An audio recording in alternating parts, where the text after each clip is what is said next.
Hi అండి, ఎలా ఉన్నారు అందరూ? Welcome to my YouTube channel Pradeep smart classes. ఈరోజు మనం ఈ వీడియోలో 7వ తరగతి ఎన్సీఆర్టీ సోషల్ బుక్లోని అన్ని చాప్టర్స్ ఈ యొక్క వీడియోలోనే చూడబోతున్నాం. ఇక స్టార్ట్ చేద్దాం. Chapter 1 geographical diversity of India అంటే తెలుగులో దీని అర్థం భారతదేశ భౌగోళిక వైవిధ్యం. ఈ చాప్టర్లో మనం మన దేశంలోని ముఖ్యమైన భౌగోళిక ప్రాంతాల గురించి తెలుసుకోబోతున్నాం. ఉత్తరాన ఉన్న హిమాలయాల నుంచి మొదలుపెట్టి గంగా మైదానాలు, థార్ ఎడారి, అలా దక్కన్ పీఠభూమి వరకు ఒక చిన్న వర్చువల్ టూర్ చేద్దాం. ఆ తర్వాత అన్ని పాయింట్స్ని క్విక్గా రీక్యాప్ చేసుకుందాం. సరే, మొదటి topic geographical diversity of India. భారతదేశానికి చాలా ప్రత్యేకమైన భౌగోళిక అమైపుందండి. ఉత్తరం వైపు చూస్తేనేమో హిమాలయాలు ఒక పెద్ద సహజమైన గోడలా నిలబడి ఉంటాయి. ఇక మిగిలిన మూడు వైపుల సముద్రాలే మనకు సహజ సరిహద్దులు. ఇంత వైవిధ్యం ఉండబట్టే మన దేశం ఎంత ప్రత్యేకం. మీకు తెలుసా, 1984లో మన మొదటి వ్యోమగామి రాకేష్ శర్మ అంతరిక్షంలోకి వెళ్లినప్పుడు అప్పటి ప్రధాని ఇందిరాగాంధీగారు ఆయన్ని స్పేస్ నుంచి ఇండియా ఎలా కనిపిస్తోంది అని అడిగారు. అప్పుడాయన ఎంతో గర్వంగా చెప్పిన సమాధానం సారే జహాసే అచ్చా, అంటే ప్రపంచంలో అన్నింటికన్నా శ్రేష్టమైనది అని. కొన్ని ముఖ్యమైన విషయాలు చూస్తే మన భారతదేశం ప్రపంచంలోనే 7వ అతిపెద్ద దేశం. పాకిస్తాన్, బంగ్లాదేశ్, నేపాల్ లాంటి మన పొరుగు దేశాలతో కలిసి దీనిని భారత ఉపఖండం అని పిలుస్తాం. దీనికి ఉత్తరాన హిమాలయాలు, పశ్చిమాన అరేమియా సముద్రం, దక్షిణాన హిందూ మహాసముద్రం, ఇక తూర్పున బంగాళాఖాతం ఇవన్నీ సహజమైన సరిహద్దులుగా ఉన్నాయి. The Himalayan mountain range. మన ప్రయాణంలో మొదటి స్టాప్ హిమాలయ పర్వతాలు. హిమాలయ అనేది ఒక సంస్కృత పదం. దాని అర్థం మంచు నిలయం. ఆ పేరుకు తగ్గట్టుగానే ఈ పర్వతాలు ఎప్పుడూ మంచుతో కప్పబడి ఉంటాయి. ఈ పర్వత శ్రేణులు భారతదేశానికి ఉత్తర సరిహద్దుగా ఒక పెద్ద రక్షణ కవచంలాగా ఉన్నాయన్నమాట. ఇవి పశ్చిమం నుండి తూర్పుకు దాదాపుగా 2500 కిలోమీటర్ల పొడవున విస్తరించి ఉన్నాయి. అసలు ఈ హిమాలయాలు ఎలా ఏర్పడ్డాయో తెలుసా? కొన్ని కోట్ల సంవత్సరాల క్రితం మన భారత భూభాగం నెమ్మదిగా ఉత్తరం వైపు కదులుతూ వచ్చి యురేషియన్ భూభాగాన్ని చాలా బలంగా ఢీకొట్టింది. ఆ ఒత్తిడికి మధ్యలో ఉన్న భూమి పైకి లేచి ఈరోజు మనం చూస్తున్న ఈ అద్భుతమైన పర్వతాలుగా ఏర్పడ్డాయి. ఇక్కడ ఈ మ్యాప్లో చూస్తే మనకు స్పష్టంగా అర్థమవుతుంది. చూడండి, భారత భూభాగం కొన్ని కోట్ల సంవత్సరాలుగా ఉత్తరం వైపు ఎలా కదిలిందో. ఇంకో ఇంట్రెస్టింగ్ విషయమేంటంటే ఈ ప్రాసెస్ ఇప్పటికీ చాలా నెమ్మదిగా జరుగుతూనే ఉంది. అందుకే హిమాలయాల ఎత్తు ప్రతి సంవత్సరం కొద్దికొద్దిగా పెరుగుతూనే ఉంటుందట. అయితే ఈ హిమాలయాలలో 3 ప్రధానమైన సమాంతర శ్రేణులు ఉన్నాయి. మొదటిది అన్నింటికన్నా ఎత్తైనది హిమాద్రి. ఇక్కడే ఎవరెస్ట్ లాంటి శిఖరాలుంటాయి. ఎప్పుడూ మంచుతోనే కప్పబడి ఉంటాయి. దాని తర్వాత వచ్చేది హిమాచల్. మనం వెళ్లే సిమ్లా, మనాలి లాంటి హిల్ స్టేషన్స్ అన్నీ ఇక్కడే ఉంటాయి. ఇక చివరిగా శివాలిక్. ఇవి కొంచెం చిన్న కొండలు, దట్టమైన అడవులు, వన్యప్రాణులతో నిండి ఉంటాయి. హిమాలయాలను ఆసియా వాటర్ టవర్ అని కూడా పిలుస్తారు. ఎందుకంటే వేసవిలో ఇక్కడి మంచు కరిగి గంగా, సింధు, బ్రహ్మపుత్ర లాంటి ఎన్నో జీవనదులకు నిరంతరాయంగా నీటిని అందిస్తోంది. ఈ చిత్రంలో మనం చూస్తున్నది గంగానది పుట్టిన ప్రదేశం.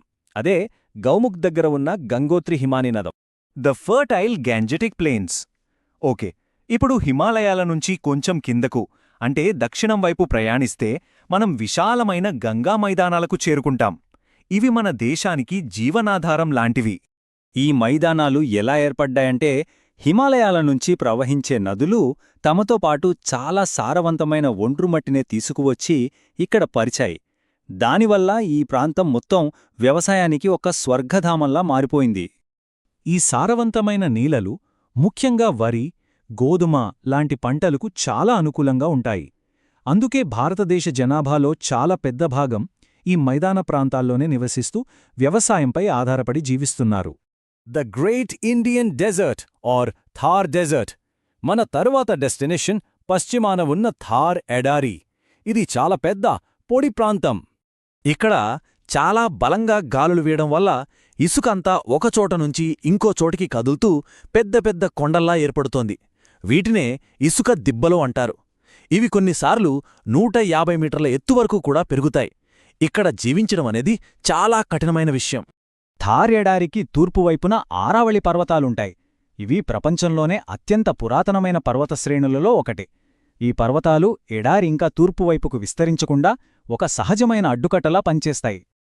The peninsular plateau region. సరే, మన యాత్రలో చివరి మజిలీ ద్వీపకల్ప పీఠభూమి. ఇది మన దేశం మధ్య ఇంకా దక్షిణ భాగంలో విస్తరించున్న ఒక త్రిభుజాకారపు పురాతన భూభాగం. ముందుగా పీఠభూమి అంటే ఏంటో చూద్దాం.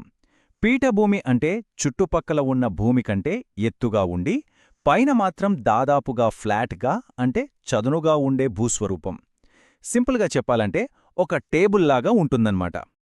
ఈ పీఠభూమికి రెండు వైపులా పశ్చిమ కనుమలు, తూర్పు కనుమలు సరిహద్దులుగా ఉన్నాయి. ఈ ప్రాంతం బొగ్గు, ఇనుము లాంటి ఖనిజాలతో, దట్టమైన అడవులతో, ఇంకా ఎన్నో జలపాతాలతో నిండి ఉంది. ఈ చిత్రంలో మనం చూస్తున్నది కర్ణాటకలోని అందమైన జోగ్ జలపాతం. సరే, ఇప్పటి వరకు మనం నేర్చుకున్న ఈ 4 ముఖ్యమైన భౌగోళిక ప్రాంతాలను ఒక్కసారి ఫాస్ట్గా రీక్యాప్ చేసుకుందాం. మొదటది ద హిమాలయన్ మౌంటైన్ రేంజ్. గుర్తుపెట్టుకోవాల్సిందేంటంటే ఇవి మన దేశానికి ఉత్తరాన ఉన్న ఎత్తైన పర్వత శ్రేణులు, అంతేకాదు ఎన్నో జీవనదులకు జన్మస్థానం కూడా. రెండవది the fertile Gangetic plains. Himalaya నదులు తెచ్చిన సారవంతమైన మట్టితో ఏర్పడిన ఈ మైదానాలు దేశ వ్యవసాయానికి గుండెకాయలాంటివి.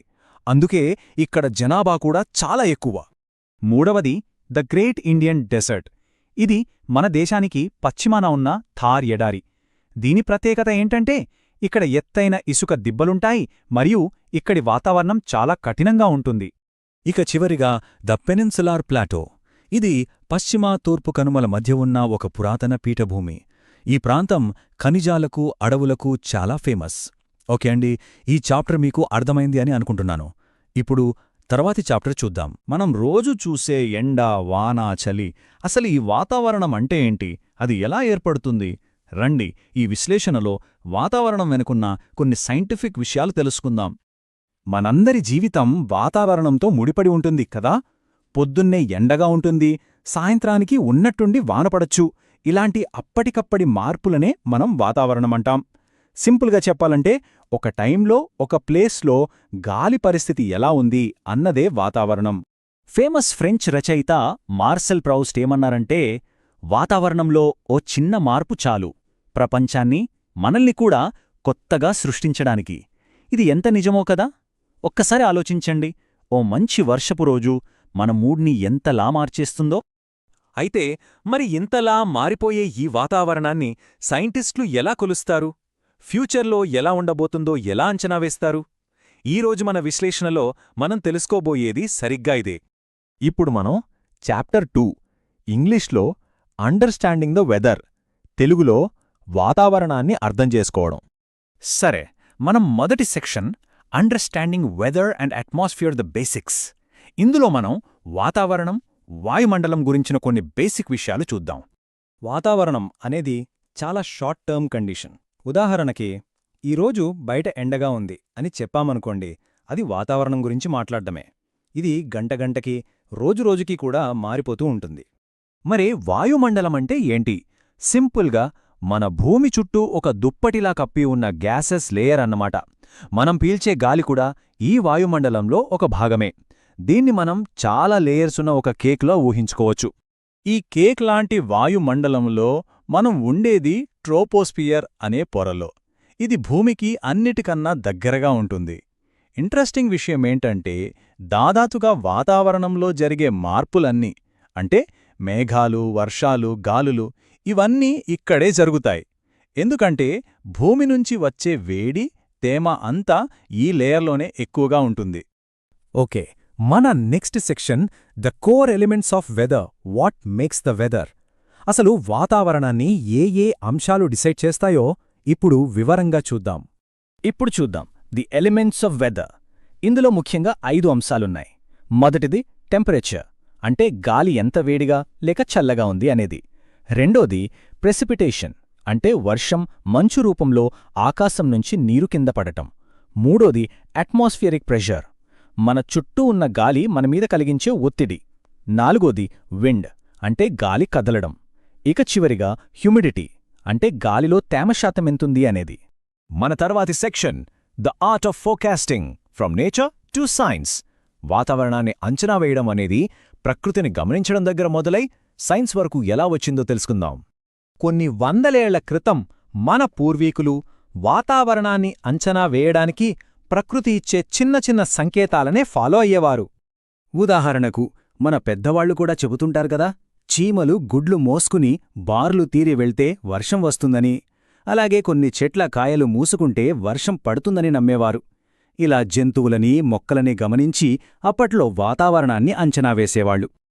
కాని కాలం గడిచే కొద్దీ ఈ పరిశీలనల స్థానంలో ఒక సైంటిఫిక్ అప్రోచ్ వచ్చింది. దాని పేరే మెటీరియలాజీ. ఇది వాతావరణాన్ని, దాని మార్పులని ఒక పద్ధతి ప్రకారం స్టడీ చేసే సైన్స్. ఇప్పుడు మనం చూసే వెదర్ ఫోర్కాస్టింగ్కి ఇదే బేసిస్. ఈ రోజుల్లో అయితే సైంటిస్టులు వాతావరణాన్ని ఖచ్చితంగా చెప్పడానికి శాటిలైట్స్, రాడార్స్, వెదర్ బలూన్స్ లాంటి ఎన్నో అడ్వాన్స్డ్ టూల్స్ వాడుతున్నారు. ఇక మన చివరి explanation section, measuring with instruments a focus on temperature. ఇందులో మనం టెంపరేచర్ని ఎలా కొలుస్తారో చూద్దాం. టెంపరేచర్ని ఖచ్చితంగా కొలవాలంటే మనకు కొన్ని స్టాండర్డ్ స్కేల్స్ కావాలి. ఎక్కువగా వాడేవి సెల్సియస్ మరియు ఫారెన్హీట్. ఉదాహరణకు 15 డిగ్రీల సెల్సియస్ అనేది 59 డిగ్రీల ఫారెన్హీట్తో సమానం. ఇలా ఒక స్టాండర్డ్ ఉండటం వల్ల ప్రపంచంలో ఎక్కడైనా టెంపరేచర్ని ఈజీగా పోల్చవచ్చు, అర్థం చేసుకోవచ్చు. సరే, టెంపరేచర్ని కొలిచాక ఆ డేటాతో కొన్ని ముఖ్యమైన లెక్కలు వేయొచ్చు. ఫర్ ఎగ్జాంపుల్, ఒక రోజులో రికార్డైన గరిష్ట, కనిష్ట ఉష్ణోగ్రతల మధ్య తేడాని రేంజ్ ఆఫ్ టెంపరేచర్ అంటారు. అలాగే ఆ రెండింటినీ కలిపి సగం చేస్తే వచ్చేదాన్ని మీన్ డైలీ టెంపరేచర్ అంటారు. ఇది ఆ రోజు యావరేజ్ టెంపరేచర్ని మనకు చూపిస్తుంది. సరే, ఇప్పటిదాకా మనం డిస్కస్ చేసిన మెయిన్ పాయింట్స్ని ఒక్కసారి క్విక్గా రివైజ్ చేద్దాం.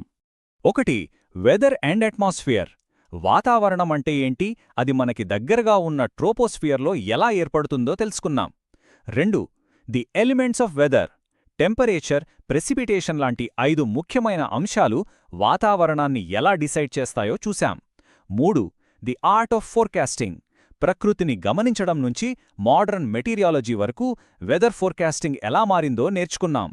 4. Measuring with instruments. టెంపరేచర్ని కొలవడానికి సెల్సియస్, ఫారెన్హీట్ లాంటి స్కేల్స్ ఎందుకు వాడతామో అర్థం చేసుకున్నాం.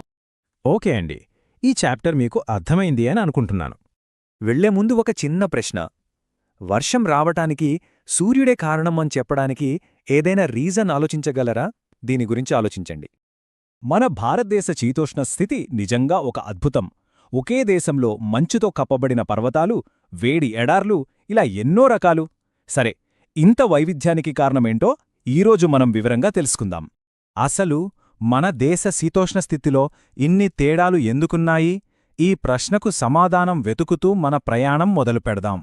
ఇప్పుడు మనం చాప్టర్ 3 మరియు ఇంగ్లీష్లో క్లైమేట్స్ ఆఫ్ ఇండియా, తెలుగులో భారతదేశ శీతోష్ణ స్థితులు అనే అంశం గురించి తెలుసుకుందాం. సరే, మొదటగా మనం వాతావరణం, శీతోష్ణ స్థితి ఇంకా ఋతువుల మధ్య ఉన్న తేడా ఏంటో స్పష్టంగా అర్థం చేసుకుందాం. ముందుగా వెదర్ అంటే సింపుల్గా చెప్పాలంటే రోజువారీ వాతావరణం. ఈరోజు బయట వర్షం పడుతోందా, ఎండగా ఉందా, లేదా గాలిగా ఉందా, ఇలాంటివన్నమాట. అదే క్లైమేట్ విషయానికొస్తే అది ఒక ప్రాంతంలో కొన్ని దశాబ్దాల పాటు ఉండే సగటు వాతావరణ సరళి. ఈ తేడాను అర్థం చేసుకోవడానికి ఈ 2 చిత్రాలు చూడండి. ఎడమవైపున ఉన్నది ఒక తాత్కాలిక వర్షపు రోజు, ఇది వెదర్. కాని కుడివైపున ఉన్నది ఏళ్ల తరబడి ఉండే ఎడారి ప్రాంతం, ఇది ఆ ప్రదేశం యొక్క క్లైమేట్ని సూచిస్తుంది. మన సంప్రదాయం ప్రకారం చూస్తే భారతదేశంలో సంవత్సరాన్ని 6 ఋతువులుగా విభజించారు. అవే వసంత, గ్రీష్మ, వర్ష, శరత్, హేమంత మరియు శిశిర. మన పండుగలు, సంస్కృతి అన్నీ వీటితోనే ముడిపడి ఉన్నాయి. ఓకే, ఇప్పుడు ఈ విభాగంలోని ముఖ్యాంశాలను ఒక్కసారి గుర్తు చేసుకుందాం. వెదర్, ఇది రోజువారీ వాతావరణ మార్పులు. క్లైమేట్, ఇది ఒక దీర్ఘకాలిక వాతావరణ సరళి. సీజన్స్, ఇవి క్రమం తప్పకుండా వచ్చే కాలాలు. ఓకే అండి, ఈ బేసిక్స్ మీకు అర్థం అయ్యాయనే అనుకుంటున్నాను. ఇప్పుడు తర్వాతి అంశం చూద్దాం. సరే, అసలు ఒక ప్రాంతంలోని శీతోష్ణ స్థితిని ఏ అంశాలు నిర్ణయిస్తాయో వాటి గురించి ఇప్పుడు చూద్దాం. ఇందులో మొదటి ముఖ్యమైన కారకం లాటిట్యూడ్. లాటిట్యూడ్ అంటే ఏంటంటే భూమధ్యరేఖ నుండి ఒక ప్రదేశం ఎంత దూరంలో ఉంది అనేది. భూమధ్యరేఖకు దగ్గరగా ఉండే ప్రదేశాల్లో సూర్యకిరణాలు నేరుగా పడతాయి. అందుకే అక్కడ వేడిగా ఉంటుంది. అదే ధృవాల వైపు వెళ్లే కొద్దీ కిరణాలు వాలుగా పడతాయి, అందువల్ల అక్కడ చల్లగా ఉంటుంది. దీనికి మన దేశంలోనే ఒక మంచి ఉదాహరణ చూద్దాం. కన్యాకుమారి భూమధ్యరేఖకు దగ్గరగా ఉంటుంది, అందుకే అక్కడ ఏడాది పొడవునా వేడిగా ఉంటుంది. కాని శ్రీనగర్ చాలా ఎక్కువ లాటిట్యూడ్లో ఉండటం వల్ల చాలా చల్లగా ఉంటుంది. ఇప్పుడు రెండవ ముఖ్యమైన కారకం ఆల్టిట్యూడ్. మనం కొండలెక్కే కొద్దీ అంటే ఎత్తుకు వెళ్లే కొద్దీ చల్లగా అనిపిస్తోంది గదా, దానికి కారణం ఇదే. ఎత్తుకు వెళ్లే కొద్దీ గాలి పీడనం తగ్గుతుంది, గాలి సాంద్రత తగ్గి చల్లబడుతుంది, అలాగే వేడెక్కిన భూమికి దూరం కూడా పెరుగుతుంది. ఉదాహరణకు ఊటీ, కోయంబత్తూర్ ఈ రెండూ దాదాపు ఒకే లాటిట్యూడ్లో ఉన్నాయి. అయినా కూడా ఊటీ చాలా ఎత్తులో ఉండటం వల్ల కోయంబత్తూర్ కంటే చాలా చల్లగా ఉంటుంది. ఆల్టిట్యూడ్ ప్రభావానికి ఇదొక పర్ఫెక్ట్ ఉదాహరణ. ఓకే, ఈ సెక్షన్లో మనం చూసిన ముఖ్యమైన అంశాలను ఒక్కసారి రివైజ్ చేద్దాం. లాటిట్యూడ్ భూమధ్యరేఖ నుండి దూరాన్ని బట్టి ఉష్ణోగ్రత మారుతుంది. ఆల్టిట్యూడ్ భూమి ఉపరితలం నుండి ఎత్తు పెరిగే కొద్దీ చల్లగా ఉంటుంది. ఓకే అండి, ఈ విభాగం మీకు అర్థమైందననుకుంటున్నాను. ఇప్పుడు భారతదేశ శీతోష్ణ స్థితిని శాసించే ఒక పెద్ద శక్తి గురించి ఇప్పుడు తర్వాటి చాప్టర్లో చూద్దాం. ఇక మన దేశ శీతోష్ణ స్థితిని నిర్వచించే అత్యంత ముఖ్యమైన అంశం భారతీయ ఋతుపవనాలు. వాటి గురించి ఇప్పుడు వివరంగా తెలుసుకుందాం. మాన్సూన్ అనే పదం మౌసిమ్ అనే అరబిక్ పదం నుండి వచ్చింది. దీని అర్థం ఋతువు అని. సింపుల్గా చెప్పాలంటే భూమికి ఇంకా సముద్రానికి మధ్య ఉండే ఉష్ణోగ్రత తేడాల వల్ల ఏర్పడే గాలులనే ఋతుపవనాలు అంటారు. ఇది ఎలా పనిచేస్తుందో చూద్దాం. వేసలిలో భూమి సముద్రం కంటే చాలా వేగంగా వేడెక్కుతుంది. దీనివల్ల భూమిపై అల్పపీడనం ఏర్పడుతుంది. అప్పుడు అధిక పీడనమున్న సముద్రం నుండి తేమతో కూడిన గాలులు ఈ అల్పపీడనం వైపుకు వస్తాయి. ఈ గాలులే మనకు భారీ వర్షాల్ని తీసుకొస్తాయి. ఈ ఋతుపవనాల సరళి ఏడాదిలో 2 సార్లు పూర్తిగా రివర్స్ అవుతుంది. వేసవిలో వచ్చే నైరుతి ఋతుపవనాలు సముద్రం నుండి భూమివైపు వీచి వర్షాన్ని తెస్తాయి. దానికి పూర్తి వ్యతిరేకంగా శీతాకాలంలో వచ్చే ఈశాన్య ఋతుపవనాలు చల్లటి భూమి నుండి సముద్రం వైపు వీస్తాయి. అందుకే అప్పుడు పొడి వాతావరణం ఉంటుంది. ఇక్కడొక ఆశ్చర్యకరమైన విషయమేంటంటే మేఘాలయలోని మాసిన్డ్రామ్లో ప్రపంచంలోనే అత్యధిక సగటు వార్షిక వర్షపాతం నమోదవుతుంది. ఎంత తెలుసా? సుమారుగా 11,000 మిల్లీమీటర్లు. ఋతుపవనాలు కేవలం ఒక వాతావరణ మార్పు మాత్రమే కాదు, అవి భారతదేశానికి జీవనాధారం. నదులను నింపుతాయి, వ్యవసాయానికి నీరు అందిస్తాయి. ఒక రకంగా చెప్పాలంటే మన జీవితాలనే నడిపిస్తాయి. ఇప్పుడు ఋతుపవనాల గురించి తెలుసుకున్న ముఖ్యమైన విషయాన్ని ఒక్కసారి చూద్దాం. ద మాన్సూన్స్ భూమి మరియు సముద్రం మధ్య ఉష్ణోగ్రత తేడాల వల్ల ఏర్పడే కాలానుగుణ గాలులు భారతదేశానికి వర్షాన్ని తెస్తాయి. వర్షాల తర్వాత పండిన పంటను కోస్తున్న ఈ చిత్రం చూడండి. శీతోష్ణ స్థితి మన జీవనోపాధికి ఎంత ముఖ్యమో ఇది తెలియజేస్తుంది. చివరిగా ఈ ప్రశ్నతో ముగిద్దాం. మన ఆహారం నుండి మన సంస్కృతి వరకు అసలు ఈ శీతోష్ణ స్థితి మన జీవితాలను ఇంకా ఏ విధాలుగా ప్రభావితం చేస్తుంది ఆలోచించండి. ఇప్పుడు మనం 4వ చాప్టర్ చూద్దాం. ఇంగ్లీష్లో chapter 4 new beginnings, cities and states. తెలుగులో చెప్పాలంటే కొత్త ఆరంభాలు, నగరాలు మరియు రాజ్యాలు. ఒకప్పుడు మనకు తెలిసిన హరప్పా నాగరికత కదా, అది అంతరించిపోయాక మన భారతదేశంలో దాదాపుగా 1000 సంవత్సరాల పాటు అసలు పెద్ద నగరాలనేవే లేకుండా పోయాయి. అంటే పెద్ద పెద్ద కట్టడాలుగాని, ఒక లిపిగాని, సరైన పరిపాలనగాని ఏవేమీ లేవు. అన్నీ మాయమైపోయినట్టు అనిపించింది. మరి ఇంత సుదీర్ఘమైన గ్యాప్ తర్వాత ఆ నగరాలు మళ్ళీ ఎలా పుట్టాయి?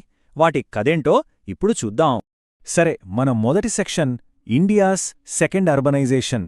ఆ నగరాల పునరుజ్జీవనం ఎక్కడ మొదలైందంటే గంగానది మైదాన ప్రాంతాల్లో.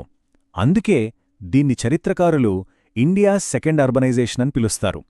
దీనికి మన దగ్గర పురావస్తు ఆధారాలున్నాయి, అలాగే ప్రాచీన గ్రంథాల్లో కూడా. ఇక్కడ కొత్త నగరాలొచ్చాయని చాలా స్పష్టంగా చెప్పబడింది. ఇక రెండవ సెక్షన్ జనపదాలు అండ్ మహాజనపదాలు. చూడండి, నగరాలు పెరుగుతున్నప్పుడు వాటిని పరిపాలించడానికి కొత్త వ్యవస్థలు కావాలిగదా. సరిగ్గా అప్పుడే ఈ జనపదాలు, మహాజనపదాలు అనేవి వచ్చాయి. చెప్పాలంటే ఇవే మన ప్రాచీన భారతదేశంలో ఏర్పడిన మొట్టమొదటి రాజ్యాలు. అసలు జనపదం అంటే ఏంటి?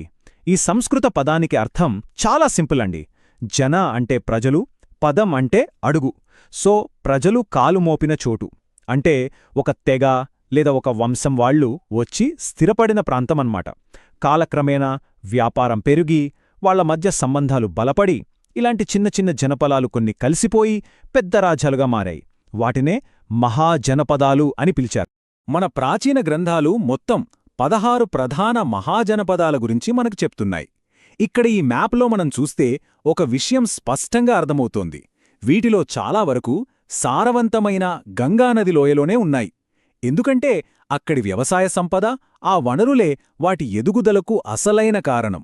ఇక 3వ సెక్షన్ ఎర్లీ డెమోక్రాటిక్ ట్రెడిషన్స్ అంటే ఈ రాజ్యాలు ఏర్పడ్డాక వాటిని పాలించడానికి రకరకాల వ్యవస్థలు వచ్చాయన్నమాట. ఆశ్చర్యంగా కొన్ని ఆ కాలంలోనే ప్రజాస్వామ్య పద్ధతులను కూడా అనుసరించాయి. అవేంటో ఇప్పుడు మనం వివరంగా చూద్దాం. సరే, ఆ కాలంలో మనకు ప్రధానంగా 2 రకాల పాలనా వ్యవస్థలు కనిపిస్తాయి. మొదటిది మనందరికీ తెలిసిన రాచరికం, అంటే రాజు తర్వాత అతని కొడుకే రాజు అవుతాడు. దీనికి ఉదాహరణగా మగధ, కోసల లాంటి రాజ్యాలను చెప్పుకోవచ్చు. ఇక రెండవది గణ లేదా సంఘ అని పిలిచేవి. ఇవి ఒక రకంగా గణతంత్ర రాజ్యాలు. ఇక్కడ రాజుని ఒక సభ లేదా మండలి ఎన్నుకుడేది. అంటే అసలైన అధికారం ఆ సభ చేతుల్లో ఉండేది. వజ్జీ, మల్ల రాజ్యాలు దీనికి మంచి ఉదాహరణలు. 4వ సెక్షన్ మో ఇన్నోవేషన్స్. ఈ రాజకీయ మార్పులతో పాటే ఆ సమాజాన్ని మొత్తం మార్చేసిన కొన్ని కొత్త ఆవిష్కరణలు కూడా వచ్చాయి. ఇంతకీ అవేంటో చూద్దామా? అన్నింటికన్నా ముఖ్యమైనది ఇనుము వాడకం. ఇది ఒక గేమ్ చేంజర్ లాంటిది. వ్యవసాయంలో, యుద్ధతంత్రంలో రెండింటిలోనూ ఒక విప్లవాన్నే తీసుకొచ్చింది. ఎలాగంటే ఇనుప గొడ్డెలతో అడవులను సులభంగా నరికి సాగుభూమిగా మార్చారు. ఇనుప నాగళ్లతో భూమిని లోతుగా దున్నగలిగారు. అదే టైంలో పదునైన ఇనుప ఆయుధాలతో వాళ్ల సైనిక శక్తి పెరిగింది. దాంతో రాజ్యాలను కూడా విస్తరించుకోగలిగారు. ఇక 2వ కీలకమైన ఆవిష్కరణ నాణేలు. చూడండి, వ్యాపారం పెరిగే కొద్దీ వస్తుమార్పిడి పద్ధతి చాలా కష్టమైపోయింది. అప్పుడే నాణేలవసరం వచ్చింది. మన భారతదేశంలో మొట్టమొదటి నాణేలు చాలా ఇంట్రెస్టింగ్గా ఉంటాయి. వీటిని ఎలా తయారు చేసేవారంటే వెండి లాంటి మెత్తని లోహాల మీద కొన్ని చిహ్నాలని గట్టిగా గుద్ది అంటే పంచ్ చేసి తయారు చేసేవారు. అందుకే వీటికి పంచ్ మార్క్డ్ కాయిన్స్ అని పేరొచ్చింది. మన 5వ సెక్షన్ ద వర్ణ జాతి సిస్టమ్. ఆర్థికంగా, రాజకీయంగా ఇన్ని మార్పులు వస్తున్నప్పుడు అవి సమాజంపై కూడా ప్రభావం చూపిస్తాయి కదా. అలా ఆ కాలంలో ప్రజల జీవితాలను నిర్దేశించిన ఒక సంక్లిష్టమైన సామాజిక వ్యవస్థే ఈ వర్ణజాతి సిస్టమ్. ఇంతకీ అదెలా ఉండేదో ఇప్పుడు చూద్దాం. ఆనాటి సమాజాన్ని మనం 2 రకాలుగా చూడొచ్చు. ఒకటి జాతి. ఇది పూర్తిగా వృత్తికి సంబంధించింది. సింపుల్గా చెప్పాలంటే తండ్రి ఏ పని చేసేవాడో కొడుక్కూడా అదే పని చేసేవాడు. ఇక రెండవది వర్ణం. ఈ స్లైడ్లో మనం చూస్తున్నట్టుగా సమాజాన్ని ప్రధానంగా 4 వర్ణాలుగా విభజించారు. మొదటిది జ్ఞానం మరియు పూజలు చేసే బ్రాహ్మణులు. రెండవది పాలకులు మరియు యోధులైన క్షత్రియులు. మూడవది వ్యాపారం, వ్యవసాయం చేసే వైశ్యులు. ఇక 4వది మిగిలిన వారికి సేవ చేసే శూద్రులు. ఓకే అండి, ఈ చాప్టర్ మీకు అర్థమైంది అని అనుకుంటున్నాను. సరే, ఇప్పటిదాకా మనం చర్చించుకున్న ముఖ్యమైన పాయింట్స్ అన్నింటినీ ఒకసారి క్విక్గా రీక్యాప్ చేద్దాం. First point, India second urbanisation. దీని సారాంశమేంటంటే దాదాపు 1000 సంవత్సరాల గ్యాప్ తర్వాత గంగా మైదానాల్లో నగరాలు మళ్లీ మొదలయ్యాయి. ఇది మన దేశ చరిత్రలో ఒక కొత్త అధ్యాయం. Second point, Janapadas and Mahajanapadas. ఈ కొత్త నగరాల నుంచే భారతదేశంలో మొట్టమొదటి రాజ్యాలు పుట్టాయి. అందులో ముఖ్యంగా 16 రాజ్యాలు చాలా శక్తివంతంగా ఎదిగాయి. Third point, early democratic traditions. ఆ కాలంలో రాచరికం ఒక్కటే కాదు, ప్రజలే పాలకులను ఎన్నుకునే గణతంత్ర వ్యవస్థలు కూడా ఉన్నాయనేది మనం గుర్తుంచుకోవాలి. Fourth point, more innovations. ఇనుము మరియు నాణేలు ఇవి కేవలం వస్తువులు కాదు, ఆనాటి ఆర్థిక వ్యవస్థను, సైనిక శక్తిని పూర్తిగా మార్చేసిన గొప్ప టెక్నాలజీలు. ఇక చివరి పాయింట్, ద వర్ణ జాతి సిస్టమ్. ఆ కొత్త సమాజం వృత్తిని బట్టి జాతులుగా, అలాగే 4 వర్ణాల ఆధారంగా ఒక పక్కా సోషల్ స్ట్రక్చర్ని ఏర్పాటు చేసుకుంది. సో మొత్తం మీద చూస్తే ఈ కాలం భవిష్యత్తులో రాబోయే భారతదేశానికి ఒక బలమైన పునాది వేసిందని చెప్పొచ్చు. అయితే ఇక్కడ మనం ఆలోచించాల్సిన ఒక ప్రశ్న ఉంది. అదేంటంటే, ఈ చిన్న చిన్న రాజ్యాలు, వాటి కొత్త ఆవిష్కరణలు రాబోయే కాలంలో మౌర్యుల లాంటి గొప్ప సామ్రాజ్యాలు ఏర్పడటానికి అసలు ఎలా పునాది వేశాయి? చరిత్రను చూస్తే కొన్ని రాజ్యాలు కేవలం వాటి సరిహద్దులకే పరిమితం కాలేదు. అవి మెల్లమెల్లగా పెరిగి పక్కనున్న చిన్న చిన్న రాజ్యాలను కలుపుకొని ఒక పెద్ద శక్తి కేంద్రంగా మారాయి. వీటినే మనం సామ్రాజ్యాలు అని పిలుస్తాం. సో ఈరోజు మనం అసలీ మహాసామ్రాజ్యాలు ఎలా ఏర్పడ్డాయో చూద్దాం. ఈ టాపిక్ని మనం కౌటిల్యుడి అర్థశాస్త్రంలోని ఒక అద్భుతమైన మాటతో మొదలుపెడదాం. అదేంటంటే, ప్రజలు లేకుండా దేశముండదు, దేశం లేకుండా రాజ్యముండదు. చూడండి, ఇది ఒక సామ్రాజ్యం యొక్క పునాది. అంటే ప్రజలే ఎంత ముఖ్యమో చాలా స్పష్టంగా చెబుతోంది. ఇప్పుడు మనం 5వ చాప్టర్ మరియు ఇంగ్లీష్లో chapter 5 the rise of empires, తెలుగులో సామ్రాజ్యాల ఆవిర్భావం. ఈ చాప్టర్లో మనం ముఖ్యంగా కొన్ని విషయాలు తెలుసుకోబోతున్నాం. First, what is an umpire? అసలు సామ్రాజ్యం అంటే ఏంటి?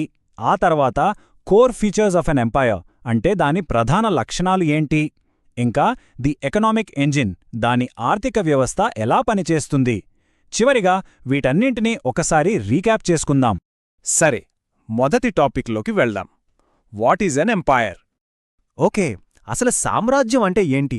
అంటే మామూలు రాజ్యానికి ఒక సామ్రాజ్యానికి మధ్య తేడా ఏముంటుందే? సింపుల్గా చెప్పాలంటే సామ్రాజ్యం అంటే చాలా చిన్న చిన్న రాజ్యాల లేదా ప్రాంతాల సమూహమన్నమాట. వీటన్నిటిపైన ఒకే ఒక శక్తివంతమైన పాలకుడికి పూర్తి అధికారం ఉంటుంది. ఈ ఎంపైర్ అనే పదం ఇంపీరియం అనే ఒక లాటిన్ పదం నుంచి వచ్చింది. ఇంపీరియం అంటే సుప్రీం పవర్, అంటే సర్వోన్నత అధికారమనే అర్థం. సో ఒక సెంట్రల్ రూలర్ చాలా ప్రాంతాల్ని తన కంట్రోల్లో ఉంచుకోవడమే సామ్రాజ్యం. మరి ఈ సామ్రాజ్య వ్యవస్థలో ట్రిబ్యూటరీ అనే మాట చాలా ఇంపార్టెంట్. ట్రిబ్యూటరీ అంటే ఏంటంటే, చక్రవర్తికి లొంగిపోయి ఆయనకు కప్పం కట్టే ఒక రాజ్యం. ఈ కప్పం అనేది వాళ్ల విధేయతకు, గౌరవానికి ఒక గుర్తు. ఇది డబ్బు రూపంలో ఉండొచ్చు, వస్తువులు, పశువులు, ఇలా ఏదైనా సరే విలువైనది చక్రవర్తికి పంపాలి. ఓకే, ఇప్పుడు నెక్స్ట్ సెక్షన్ చూద్దాం. Core features of an empire. అసలొక సామ్రాజ్యం అంత బలంగా నిలబడాలంటే దానికి ఏమేం లక్షణాలుండాలి? సాధారణంగా ఒక సామ్రాజ్యం నిలబడాలంటే కొన్ని ముఖ్యమైన పనులు చేయాలి. అవేంటంటే, మొట్టమొదట ఒక బలమైన సైన్యాన్ని మెయింటైన్ చేయాలి. ఎందుకు? రక్షణ కోసం, ఇంకా రాజ్యాన్ని విస్తరించడం కోసం. రెండవది, ఒక మంచి అడ్మినిస్ట్రేషన్ వ్యవస్థ ఉండాలి, పన్నులు వసూలు చేయడానికి, లా అండ్ ఆర్డర్ కాపాడటానికి. ఇక మూడోది, పక్కాగా చట్టాలు చేసి ట్రేడ్ని రెగ్యులేట్ చేయాలి. అలాగే వాళ్ల కంట్రోల్లో ఉన్న వనరులు, అంటే గనులు, అడవులు, వ్యవసాయం, వీటన్నిటినీ అదుపులో ఉంచుకోవాలి. ఇవి మాత్రమే కాదు, కళల్ని, సంస్కృతిని ప్రోత్సహించాలి. చివరిగా రోడ్లు, నది మార్గాల వంటి ఇన్ఫ్రాస్ట్రక్చర్ను మెయింటైన్ చేయాలి.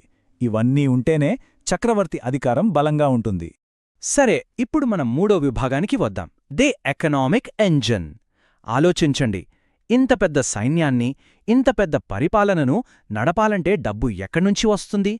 అసలా ఆర్థిక వ్యవస్థ ఎలా నడిచేది? చూడండి, ఒక పెద్ద సామ్రాజ్యాన్ని, అందులోనూ ఒక పెద్ద సైన్యాన్ని నడపడమనేది మామూలు విషయం కాదు. చాలా ఖర్చుతో కూడుకున్న పని.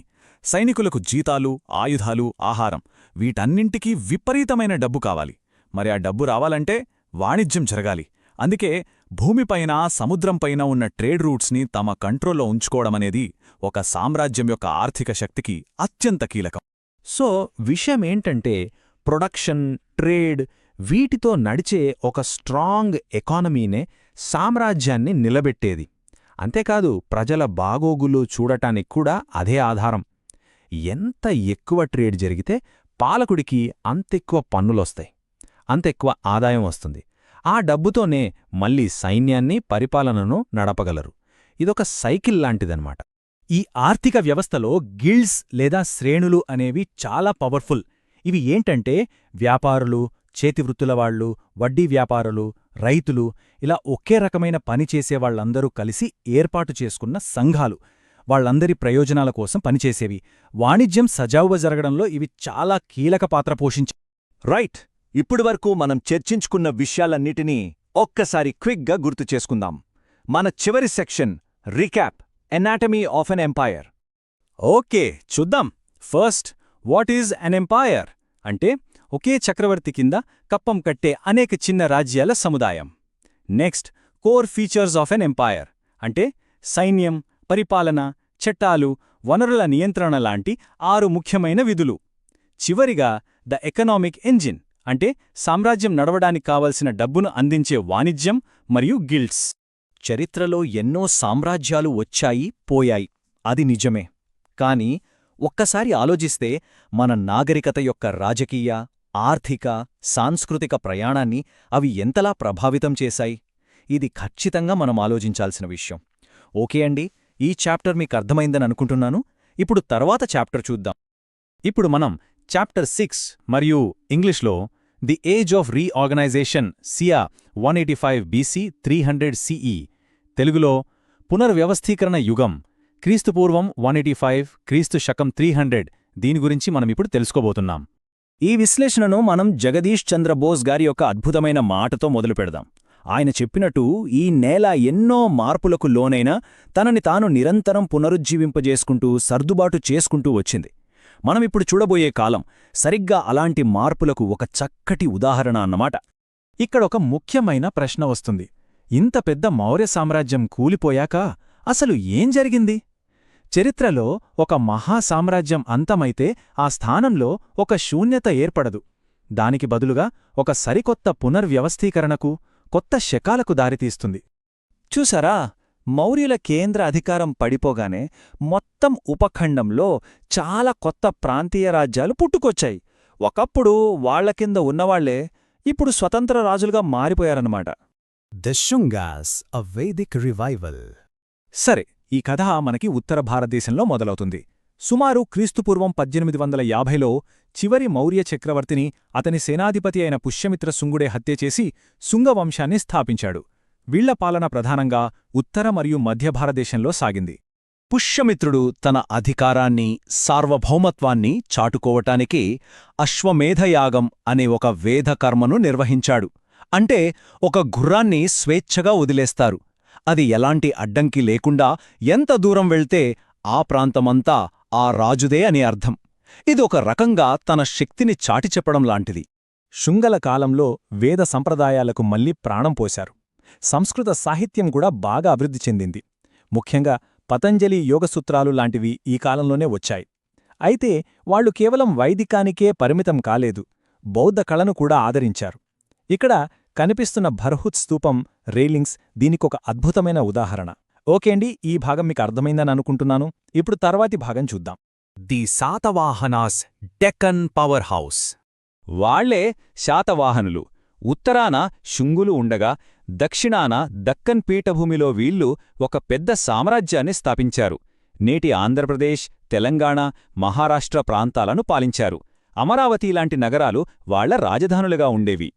శాతవాహనుల ఆర్థిక వ్యవస్థ చాలా బలంగా ఉండేది. ఒకవైపు కృష్ణా గోదావరి డెల్టా వల్ల వ్యవసాయం అద్భుతంగా ఉండేది. మరోవైపు సముద్ర వాణిజ్యం కూడా జోరుగా సాగేది. వాళ్ల నాణేల మీద ఓడల బొమ్మలు ఉండేవంటే వాళ్ల వాణిజ్యానికి ఎంత ప్రాముఖ్యత ఇచ్చారో అర్థం చేసుకోవచ్చు. ఆశ్చర్యంగా వీళ్ల వ్యాపారం సుదూర రోమన్ సామ్రాజ్యం వరకు విస్తరించింది. వ్యాపారమే కాదు, కళల విషయంలో కూడా వాళ్ళు ఎక్కడా తగ్గలేదు. ముఖ్యంగా బౌద్ధ, జైన సన్యాసుల కోసం కొండలను తులిచి అద్భుతమైన గుహలను నిర్మించారు. పితల్ఖోరాలోని ఈ యక్షశిల్పం చూస్తే వాళ్ల కళా నైపుణ్యమేంటో మనకు తెలుస్తుంది. ఇక్కడ శాతవాహనుల గురించి ఒక చాలా ప్రత్యేకమైన విషయం చెప్పుకోవాలి. వాళ్ల రాజులకు తరచుగా తమ తల్లుల పేర్లు ఉండేవి. ఉదాహరణకు గౌతమిపుత్ర శాతకర్ణి. ఇది అప్పటి సమాజంలో రాణి గౌతమీ బాలశ్రీలాంటి మహిళలకు ఎంత ప్రాముఖ్యత ఉండేదో చూపిస్తుంది. ఓకే అండి, ఈ భాగం మీకు అర్థమైంది అని అనుకుంటున్నాను. ఇప్పుడు తర్వాతి భాగం చూద్దాం. The Chedis of Kalinga. మౌర్యుల పతనం తరువాత కళింగ ప్రాంతం మళ్లీ పుంజుకుంది. ఛేదీ వంశానికి చెందిన ఖారవేలుడి నాయకత్వంలో ఒక శక్తివంతమైన రాజ్యంగా ఎదిగింది. ఒక రకంగా చెప్పాలంటే అశోకుడి దండయాత్ర తర్వాత ఇది కళింగ పునరుజ్జీవనమన్నమాట. ఖారవేలుడు జైనమతాన్ని గాఢంగా విశ్వసించాడు. అందుకే అతన్ని భిక్షురాజా అంటే సన్యాసిరాజు అని కూడా పిలుస్తారు. అయినా సరే ఆయన అన్ని మతాలను గౌరవించి కాపాడాడు. జైన సన్యాసుల కోసం ఉదయగిరి, ఖండగిరి గుహలను నిర్మించాడు. ఇంకా తన విజయాలన్నింటినీ హాతీగుంఫా శాసనంలో నమోదు చేయించాడు. ఓకే అండి, ఈ భాగం మీకు అర్థమైంది అని అనుకుంటున్నాను. ఇప్పుడు తర్వాటి భాగం చూద్దాం. Life in the Sangam age. ఇప్పుడు మనం ఇంకాస్త దక్షిణానికి వెళ్తే అదే సమయంలో అక్కడ చోళులు, చేరరాజులు, పాండ్యులు అనే 3 శక్తివంతమైన రాజ్యాలుండేవి.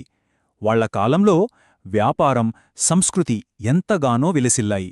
ఈ అద్భుతమైన కాలాన్నే మనం సంగం యుగం అని పిలుస్తాం. అసలు ఈ సంఘం అంటే ఏంటి?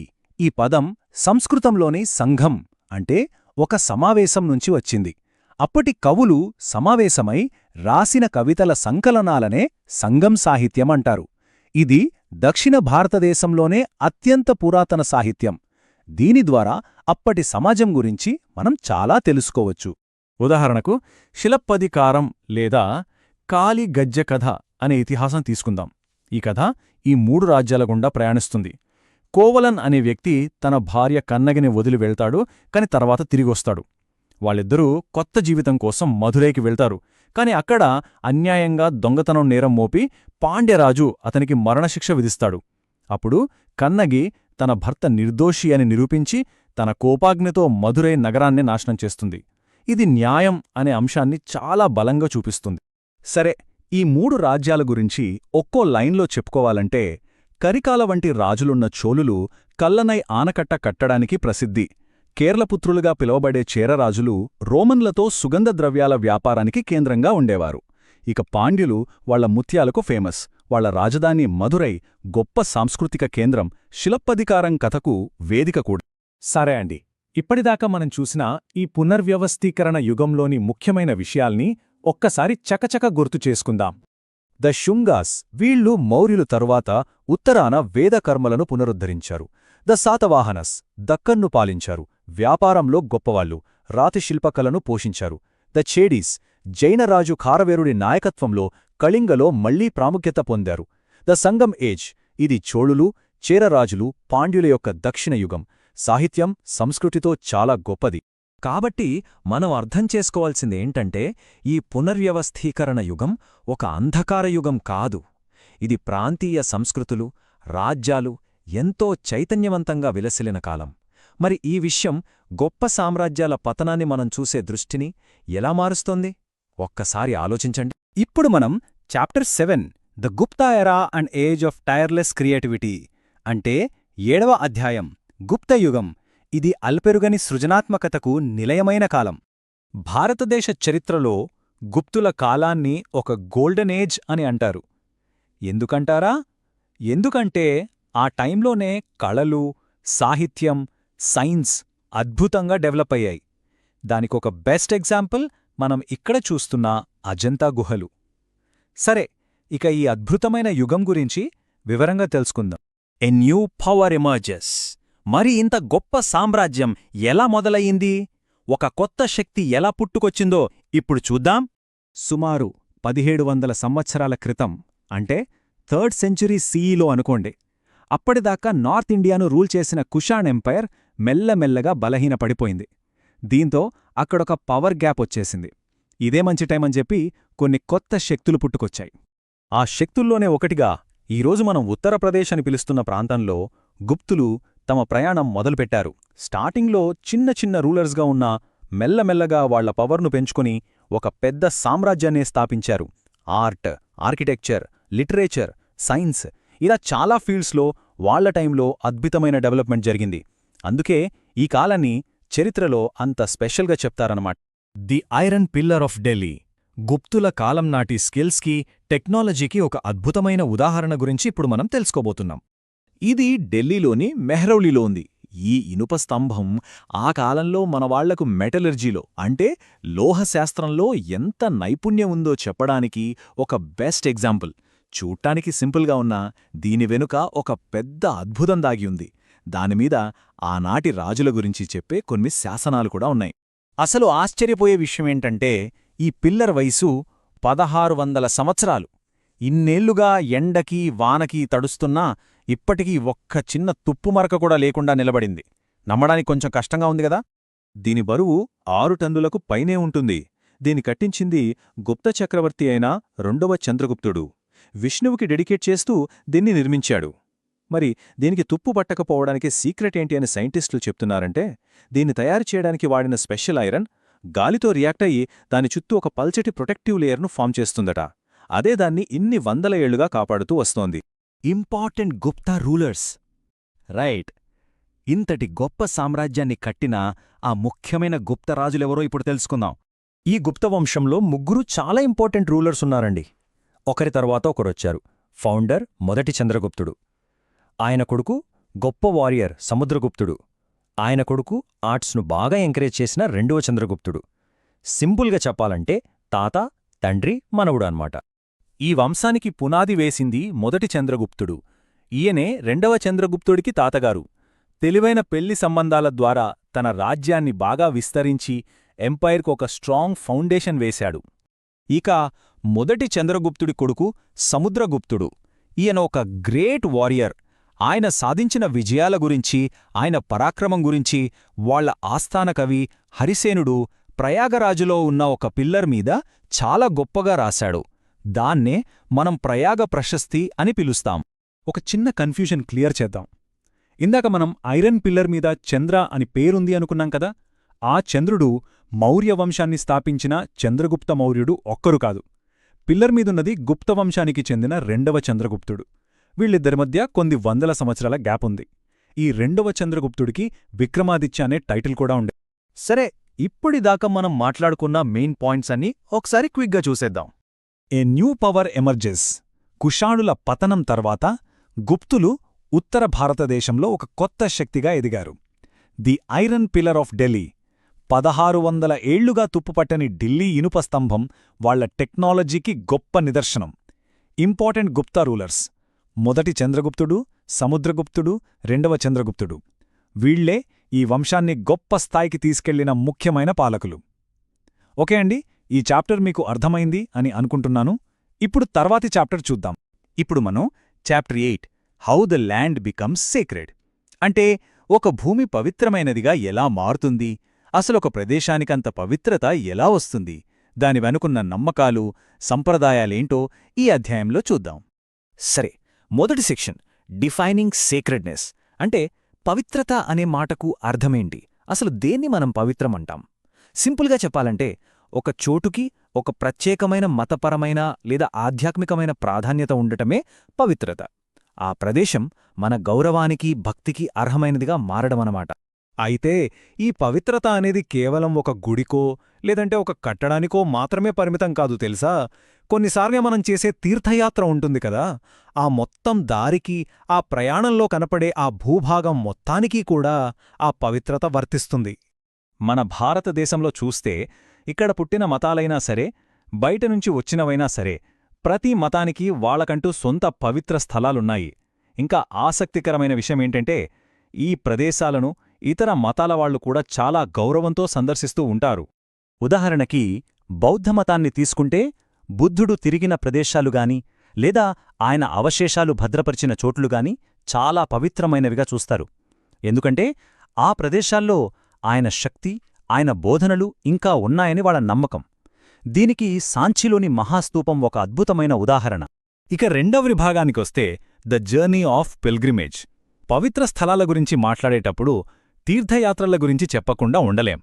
మన భారతదేశంలో తీర్థయాత్ర అనేది ఎప్పటినుంచో వస్తున్న ఒక చాలా ముఖ్యమైన సంప్రదాయం. ఈ తీర్థయాత్రలో 2 అంశాలుంటాయి. ఒకటి మనకు బయటకు కనిపించేది, అంటే భౌతికంగా ఒక పవిత్ర స్థలానికి వెళ్లడం. కాని రెండోది అంతకంటే చాలా ముఖ్యమైనది, అది మన అంతర్గత ప్రయాణం, అంటే మనసుని ఒక ఉన్నతమైన ఆధ్యాత్మిక మార్గంలో నడిపించడం. ఈ సంప్రదాయం మన దగ్గర కొన్ని వేల సంవత్సరాలుగా కొనసాగుతూనే ఉంది. జవహర్లాల్ నెహ్రూ గారు చెప్పినట్టు ఈ తీర్థయాత్రలు కేవలం మతపరమైనవి మాత్రమే కాదు. ఇవి మన దేశంలో దక్షిణం నుంచి ఉత్తరానికి, ఉత్తరాన్నుంచి దక్షిణానికి ప్రజల్ను కలిపాయి. దీనివల్ల ఏమైందంటే దేశమంతా ఒక్కటే, మనందరి సంస్కృతి ఒక్కటే అనే ఒక బలమైన భావన పెరిగింది. ఇప్పుడు 3వ విభాగానికి వద్దాం. Nature as sacred space. అంటే ప్రకృతిలోనే పవిత్రతను చూడటం. ఇప్పటిదాకా మనం మనుషులు కట్టిన పవిత్ర స్థలాల గురించి మాట్లాడుకున్నాం. కాని మన భారతీయ సంప్రదాయాల్లో ప్రకృతిని కూడా దైవంగా చూస్తారు. అదెలాగో ఇప్పుడు చూద్దాం. అందులో మొదటిది రివర్స్ అండ్ సంగమ్స్. మన దేశంలో నదులను దేవతలుగా పూజించే సంప్రదాయం వేదకాలం నుంచే ఉంది. ఎందుకంటారా? ఎందుకంటే అసలు మన నాగరికతకు జీవనాధారమే నదులు కదా. గంగా, యమున, గోదావరి ఇలా ఎన్నో నదులను మనం దేవతలుగా కొలుస్తాం. మనం స్నానం చేసేటప్పుడు నీళ్లలో దేశంలోని ప్రధాన నదులన్నీ ఆవహించాలని ఒక శ్లోకం చదువుతాం కదా. అది చాలు మన సంస్కృతిలో నదులకు ఎంత ప్రాముఖ్యత ఉందో చెప్పడానికి. ఆ తర్వాత మౌంటైన్స్ అండ్ ఫారెస్ట్స్. పర్వతాలను భూమికి, ఆకాశానికి మధ్య ఒక వారధిలాగా చూస్తారన్నమాట.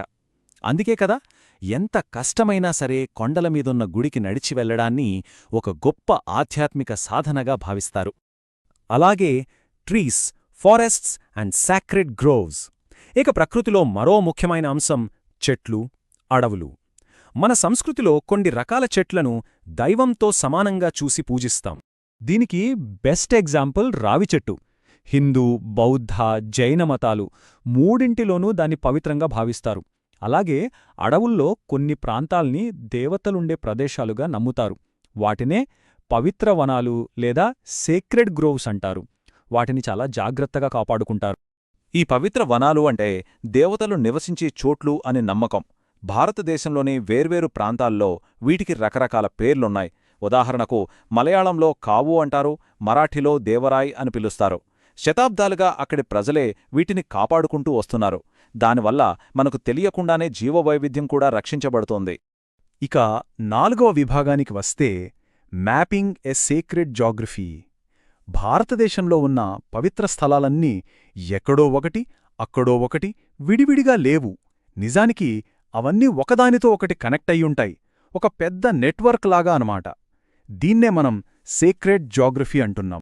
ఉదాహరణకు చార్ధామ్ యాత్ర చూడండి, లేదా 12 జ్యోతిర్లింగాలు, 51 శక్తిపీఠాలు. ఇవన్నీ దేశం నలుమూలలా విస్తరించి ఉన్నాయి. ఇవన్నీ కలిస్తేనే ఒక ఏకీకృత పవిత్ర భూగోళం అనేది ఏర్పడుతుంది. దీనికి 51 శక్తిపీఠాల కథ ఒక అద్భుతమైన ఉదాహరణ. సతీదేవి శరీర భాగాలు ఈ ఉపఖండమంతటా ఎక్కడెక్కడ పడ్డాయో ఆ ప్రదేశాలే శక్తిపీఠాలుగా మారాయని పురాణాలు చెప్తాయి. అంటే దీని వెనుకున్న అసలు భావన ఏంటంటే ఈ దేశ భూభాగం మొత్తం ఆ అమ్మవారి శరీరమే, అంతా పవిత్రమే అని. 5వ విభాగం యూనిఫయింగ్ అ డైవర్స్ ల్యాండ్. మరి ఈ యాత్రల వల్ల కేవలం ఆధ్యాత్మిక ప్రయోజనాలే ఉన్నాయా? లేదు. సామాజికంగా, సాంస్కృతికంగా కూడా మన దేశంపై ఇవి చాలా పెద్ద ప్రభావాన్నే చూపాయి. అప్పట్లో ఈ తీర్థయాత్ర మార్గాలు, వ్యాపార మార్గాలు చాలా వరకు ఒకటే. సో ఈ ప్రయాణాల వల్ల వస్తువులు, భాషలు, ఆచారాలు, కొత్త ఆలోచనలు అన్నీ ఒకచోటినుంచి మరో చోటికి వెళ్లాయి. ఎన్నో విభిన్న ప్రాంతాలున్న మన భారత ఉపఖండం సాంస్కృతికంగా ఒకటిగా మారడానికి ఇదొక ముఖ్య కారణమైంది. సరే, ఇప్పుడు ఒకసారి క్విక్గా రీక్యాప్ చూద్దాం. మనమిప్పటిదాకా ఏం మాట్లాడుకున్నామో ఒకసారి గుర్తు చేసుకుందాం. What is sacredness? పవిత్రత అంటే ఒక ప్రదేశానికి, ఒక ప్రయాణానికి లేదా మొత్తం భూభాగానికి ఉండే ఆధ్యాత్మిక ప్రాముఖ్యత. పిల్గ్రిమేజెస్. తీర్థయాత్ర అనేది బయటకు చేసే ప్రయాణమే కాదు, మనసుతో లోపలికి చేసే ఆధ్యాత్మిక ప్రయాణం కూడా. Sacred ecology. మన సంప్రదాయంలో నదులు, పర్వతాలు, అడవులు ఇలా ప్రకృతిని కూడా దైవంగా భావిస్తాం. Becoming aware of sacred geography. దేశవ్యాప్తంగా ఉన్న ఈ యాత్రాస్థలాలు భారతదేశం మొత్తాన్ని ఒక పవిత్ర భూమిగా కలుపుతాయి. ఓకే అండి, ఈ చాప్టర్ మీకు అర్థమైందని అనుకుంటున్నాను. ఇప్పుడు తర్వాటి చాప్టర్ చూద్దాం. ఇప్పుడు మనం chapter 9 from the rulers to the ruled types of governments అంటే పాలకుల నుండి పాలితుల వరకు ప్రభుత్వాల రకాలు. సరే, ఈ టాపిక్లో మనం అసలు గవర్నమెంట్ అంటే ఏంటి, దాని గురించి కొంచెం లోతుగా చూద్దాం. అండ్ ప్రపంచవ్యాప్తంగా ఎలాంటి ప్రభుత్వాలున్నాయి, ముఖ్యంగా మనందరికీ బాగా తెలిసిన డెమోక్రసీ అంటే ప్రజాస్వామ్యం గురించి వివరంగా మాట్లాడుకుందాం. సరే, ఫస్ట్ ఆఫ్ ఆల్ మనం ఒక బేసిక్ క్వశ్చన్తో స్టార్ట్ చేద్దాం. అసలు ప్రభుత్వం అంటే ఏంటి? అది ఏం చేస్తోంది? What is government? What are its functions? అంటే మన డైలీ లైఫ్లో చూస్తే గవర్నమెంట్ది చాలా ఇంపార్టెంట్ రోల్ కదండి. సమాజంలో లా అండ్ ఆర్డర్ మెయింటైన్ చేయడం దగ్గర్మంచి దేశ సరిహద్దుల్ని కాపాడటం, వేరే దేశాలతో మంచి రిలేషన్స్ పెట్టుకోవడం, ఇవన్నీ బేసిక్ డ్యూటీస్. అంతేకాదు మనకు కావాల్సిన ఎడ్యుకేషన్, హెల్త్ కేర్ లాంటి సర్వీసులివ్వడం, ఎకానమీని స్టడీగా ఉంచడం, ఇంకా ప్రజల సంక్షేమం కోసం పనిచేయడం, ఇవన్నీ కూడా ప్రభుత్వ బాధ్యతలే. ఇప్పుడు మనం ఈ పిక్చర్స్లో చూస్తున్నాం కదా, ఇందాక మనం మాట్లాడుకున్న పనులన్నీ ఇక్కడ కనిపిస్తున్నాయి. చూడండి, రోడ్లు, రైల్వేస్ లాంటి ఇన్ఫ్రాస్ట్రక్చర్ కావచ్చు, మన ఆర్మీ, హాస్పిటల్స్, స్కూల్స్, ఇవన్నీ గవర్నమెంట్ మనకు అందిస్తున్న సర్వీసులే. ఇవన్నీ మన లైఫ్లో ఒక భాగమైపోయాయి. ఓకే, ఇప్పటివరకు గవర్నమెంట్ అంటే ఏంతో చూసాం. ఇప్పుడు ఆ కాన్సెప్ట్ నుంచి ఇంకొంచెం స్పెసిఫిక్గా డెమోక్రసీ వైపు వెళ్దాం. డెమోక్రసీ అంటే ఏంటి? సింపుల్గా చెప్పాలంటే అధికారం అనేది ప్రజల చేతుల్లో ఉండే సిస్టమ్ అన్నమాట. What is democracy? సో డెమోక్రసీని సింపుల్గా చెప్పాలంటే రూల్ ఆఫ్ ద పీపుల్ అంటారు, అంటే ప్రజల పాలన.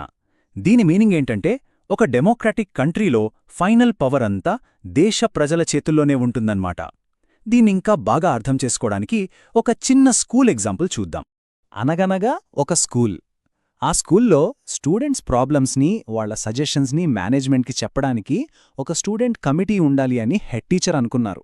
ఐడియా బావుంది, కానీ అసలు ప్రాబ్లం ఏంటంటే ఆ కమిటీలో మెంబర్స్ ఎవరుండాలి? ఇక్కడే అసలు క్వశ్చన్ మొదలైంది.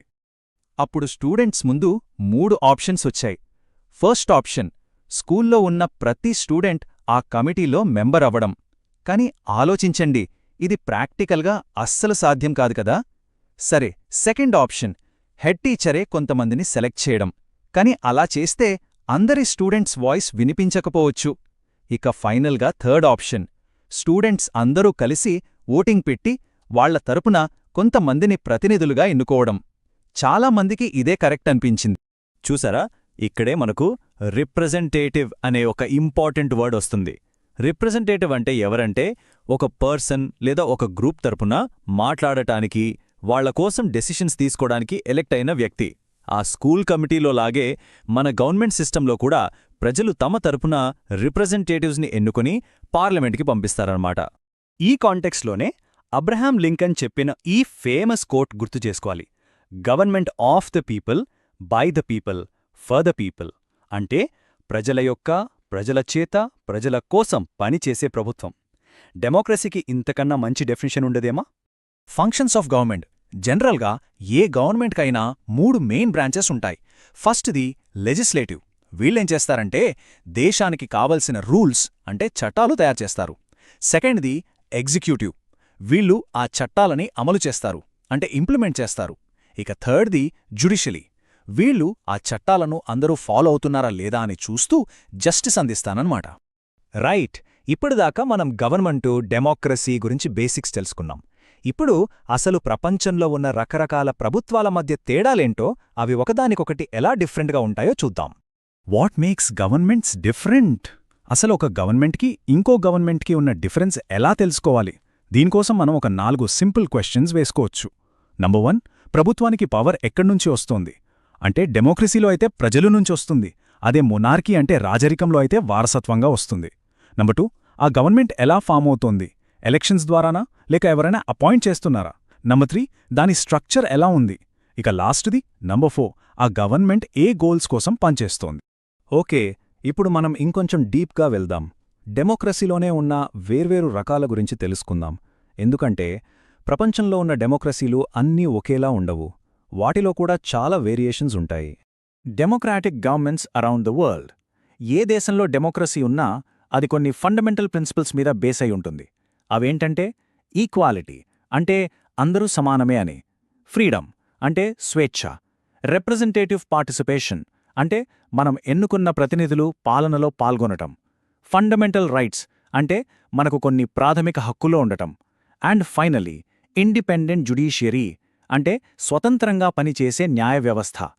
ప్రతి డెమోక్రసీ ఈ ఐడియల్స్ని సాధించడానికే ట్రై చేస్తుంది. Different forms of democratic governments. డెమోక్రసీలో మెయిన్గా 2 టైప్స్ ఉంటాయి. ఒకటి డైరెక్ట్ డెమోక్రసీ.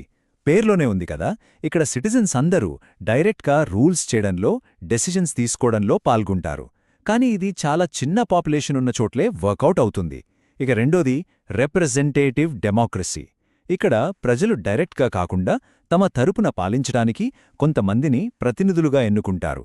ఇప్పుడు మనం చూస్తున్న మోడర్న్ డెమోక్రసీలన్నీ ఆల్మోస్ట్ ఈ టైపే. మళ్ళీ ఈ రిప్రజెంటేటివ్ డెమోక్రసీలోనే 2 మెయిన్ ఫార్మ్స్ ఉన్నాయి. ఒకటి పార్లమెంటరీ డెమోక్రసీ. ఇక్కడ సిస్టమ్ ఎలా ఉంటుందంటే ఎగ్జిక్యూటివ్ అంటే మన ప్రైమ్ మినిస్టర్స్ అందరూ, లెజిస్లేచర్ అంటే పార్లమెంట్లో ఒక భాగం, వాళ్ళు పార్లమెంట్కి జవాబు చెప్పాలి. ఇక రెండోది ప్రెసిడెన్షియల్ డెమోక్రసీ. ఇక్కడ ఎగ్జిక్యూటివ్ అంటే ప్రెసిడెంట్ సెపరేట్గా ఎలెక్ట్ అవుతారు, ఆయన లెజిస్లేచర్ నుంచి ఇండిపెండెంట్గా వర్క్ చేస్తారన్నమాట. ఈ తేడాని ఇంకా క్లియర్గా అర్థం చేసుకోవడానికి ఈ టేబుల్ చూడండి. మన ఇండియా అమెరికా సిస్టమ్స్ని కంపేర్ చేస్తోంది. ఇండియా ఒక పర్ఫెక్ట్ పార్లమెంటరీ సిస్టమ్ ఎగ్జాంపుల్. ఇక్కడ prime minister and council of ministers executive. అదే అమెరికా అయితే ప్రెసిడెన్షియల్ సిస్టమ్కి ఎగ్జాంపుల్. అక్కడ ప్రెసిడెంట్ ఎగ్జిక్యూటివ్. లెజిస్లేచర్లో కూడా డిఫరెన్స్ చూడండి. ఇండియాలో లోక్సభకు ఎక్కువ పవర్ ఉంటుంది, కానీ యుఎస్లో 2 హౌసెస్కి ఈక్వల్ పవర్ ఉంటుంది. ఓకే, ఇప్పటిదాకా మనం డిస్కస్ చేసిన మెయిన్ పాయింట్స్ అన్నీ ఒకసారి క్విక్గా రీక్యాప్ చేద్దాం. What is a government? Government అంటే లా అండ్ ఆర్డర్ మెయింటైన్ చేస్తూ ప్రజలకు కావాల్సిన సర్వీసులందించే ఒక system. The idea of democracy. Democracy అంటే ప్రజలే తమ ప్రతినిధులను ఎన్నుకొని వాళ్ల ద్వారా పరిపాలన చేసుకునే rule of the people system. Key government differences. ప్రభుత్వాల మధ్య తేడా దేనిమీద ఆధారపడి ఉంటుందంటే వాటికి పవర్ ఎక్కడి నుంచొస్తుంది, వాటి స్ట్రక్చర్ ఎలా ఉంది అనే దానిమీద.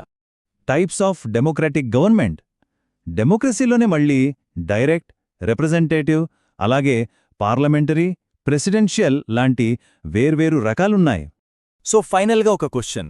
ఒక గవర్నమెంట్ స్ట్రక్చర్ అనేది అక్కడ నివసించే సిటిజన్స్ డైలీ లైఫ్ని ఎలా ఇంపాక్ట్ చేస్తుంది? దీని గురించి ఆలోచించండి. ఓకే అండి, ఈ చాప్టర్ మీకు అర్థమైంది అని అనుకుంటున్నాను. ఇప్పుడు తర్వాతి చాప్టర్ చూద్దాం.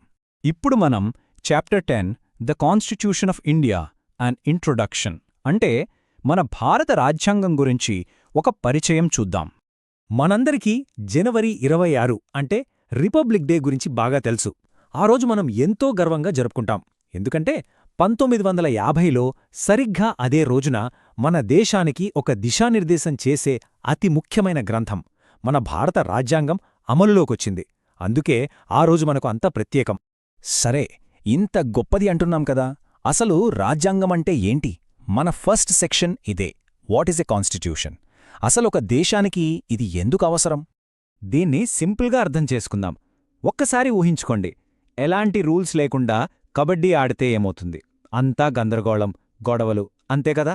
అదే ఆటలో కొన్ని రూల్స్ ఉంటేనే అందరికీ ఒకే రకమైన అవకాశం ఉంటుంది, ఆట సరిగ్గా జరుగుతుంది. ఒక దేశానికి కూడా సరిగ్గా ఇలాంటి కొన్ని నియమాలవసరం. ఆ నియమాల పుస్తకమే రాజ్యాంగం, ఆ కాన్స్టిట్యూషన్. సింపుల్గా చెప్పాలంటే ఇదొక దేశానికి సంబంధించిన అఫీషియల్ రూల్ బుక్ అన్నమాట. దేశం ఎలా పనిచెయ్యాలి, దాని ప్రాథమిక సూత్రాలు ఏంటి అని ఇది క్లియర్గా చెబుతుంది. మరి ఈ రూల్ బుక్లో ఏముంటుంది? ఇది ముఖ్యంగా ప్రభుత్వం ఎలా ఉండాలో నిర్దేశిస్తుంది. అంటే లెజిస్లేచర్ చట్టాలు చేసే వ్యవస్థ, ఎగ్జిక్యూటివ్ వాటిని అమలు చేసే వ్యవస్థ, ఇంకా జ్యుడిషియరీ అంటే న్యాయ వ్యవస్థ, ఇవన్నీ ఎలా పనిచేయాలో చెబుతుంది. అంతేకాదు పౌరుల హక్కులేంటి, వాళ్ళ బాధ్యతలేంటి, ఇంకా మన దేశం దీర్ఘకాలంలో ఏం సాధించాలి అనే లక్ష్యాలను కూడా నిర్దేశిస్తుంది. ఓకే, రాజ్యాంగం ఎంత ముఖ్యమో మనకు అర్థమైంది. మరి ప్రపంచంలోనే అతిపెద్ద లిఖిత రాజ్యాంగం మనది. దాన్ని ఎలా రాశారు?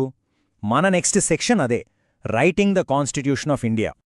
ఈ గొప్ప పని కోసం 1946లో ఒక కాన్స్టిట్యూయెంట్ అసెంబ్లీ అంటే రాజ్యాంగ పరిషత్ను ఏర్పాటు చేశారు. డాక్టర్ రాజేంద్రప్రసాద్ దీనికి అధ్యక్షులు. దీనిలో ఉన్న గొప్ప విషయమేంటంటే భారతదేశంలోని అన్ని ప్రాంతాలకి, అన్ని వర్గాలకి చెందిన ప్రతినిధులు ఇందులో సభ్యుల్లా ఉన్నారు. ఈ ప్రయాణం చూడండి. 1946లో ఈ అసెంబ్లీ ఏర్పడింది. ఎన్నో చర్చల తర్వాత 1949 నాటికి రాజ్యాంగం డ్రాఫ్ట్ పూర్తయింది. ఫైనల్గా 1950లో అమల్లోకొచ్చింది. ఈ మొత్తం ప్రాసెస్కి దాదాపు 3 సంవత్సరాలు పట్టింది. ఈ రచనలో అత్యంత కీలక పాత్ర పోషించింది డ్రాఫ్టింగ్ కమిటీ. మనందరికీ తెలిసిన గొప్ప సంఘ సంస్కర్త డాక్టర్ బిఆర్ అంబేడ్కర్ ఈ కమిటీకి చైర్మన్గా ఉన్నారు. రాజ్యాంగానికి ఒక రూపాన్నిచ్చింది ఈ కమిటీనే. ఇంత గొప్ప రాజ్యాంగాన్ని రాసేటప్పుడు మన మేధావులు ఎక్కడి నుంచి స్ఫూర్తి పొందారో, వారి ఆలోచనల మీద వేటి ప్రభావముంది? ఇప్పుడు ఆ విషయం తెలుసుకుందాం. What shaped and influenced the Indian constitution? మన రాజ్యాంగం మీద ముఖ్యంగా 3 ప్రభావాలు కనిపిస్తాయి. 1 మన స్వాతంత్ర్య ఉద్యమ ఆశయాలు, 2 మన వేల సంవత్సరాల భారతీయ వారసత్వం, 3 ప్రపంచంలోని ఇతర దేశాల రాజ్యాంగాల నుండి తీసుకున్న మంచి విషయాలు. అంటే మన రాజ్యాంగం ఒకవైపు మన సంస్కృతి వారసత్వంలోని విలువలను తీసుకుంది, అదే సమయంలో ఫ్రెంచ్ విప్లవం లాంటి వాటి నుంచి వచ్చిన లిబర్టీ, ఈక్వాలిటీ, ఫ్రాటర్నిటీ అంటే స్వేచ్ఛ, సమానత్వం, సౌభ్రాతృత్వం లాంటి గొప్ప ప్రపంచ ఆదర్శాలను కూడా స్వీకరించింది. ఇదొక అద్భుతమైన కలయిక.